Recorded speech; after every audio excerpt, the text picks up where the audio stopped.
Inflation അഥവാ പണപ്പെരുപ്പം നിങ്ങൾ കേട്ടിട്ടുണ്ടാവും. എന്താണ് ഇതോട് ഉദ്ദേശിക്കുന്നത്? നമുക്ക് 10 വർഷം മുന്നേ നമുക്ക് 100 രൂപ കൊടുത്തു കഴിഞ്ഞാൽ മാർക്കറ്റിൽ നിന്ന് എന്തെല്ലാം നമുക്ക് വാങ്ങാൻ പറ്റുന്നോ, ആ 100 രൂപ ഇപ്പോൾ അന്ന് നമ്മൾ വാങ്ങിയ സാധനങ്ങൾ, അന്ന് വാങ്ങിയ നമ്മൾ ഐറ്റംസ് ഇന്ന് നമുക്ക് വേണമെന്നുണ്ടെങ്കിൽ നമ്മൾ 1000 രൂപ സ്പെൻഡ് ചെയ്യേണ്ടി വരും. ഇനി 10 വർഷം കഴിഞ്ഞാൽ ഇപ്പോൾ നമുക്ക് 1000 രൂപ കൊടുത്തു കഴിഞ്ഞാൽ എന്തെല്ലാം ഐറ്റംസ് നമുക്ക് വാങ്ങാൻ പറ്റുന്നുണ്ടോ, ഈ സെയിം ഐറ്റംസിന് 10 വർഷം കഴിഞ്ഞാൽ 1800 1900 രൂപ നമ്മൾ ഇപ്പോഴത്തെ നിലവിലെ ഇൻഫ്ലേഷൻ റേറ്റ് അനുസരിച്ച് 6 to 7% ആണ്. അതനുസരിച്ച് നമ്മൾ കൊടുക്കേണ്ടി വരും 10 വർഷം കഴിഞ്ഞാൽ.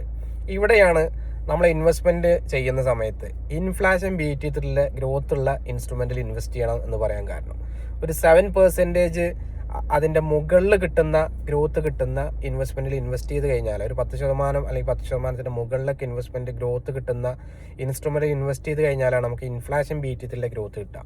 തീർച്ചയായും മ്യൂച്വൽ ഫണ്ട് കഴിഞ്ഞൊരു 15-20 വർഷത്തെ ആവറേജ് ഇയർലി ഗ്രോത്ത് നോക്കുകയാണെങ്കിൽ 15-16% ഗ്രോത്ത് ഉണ്ട്.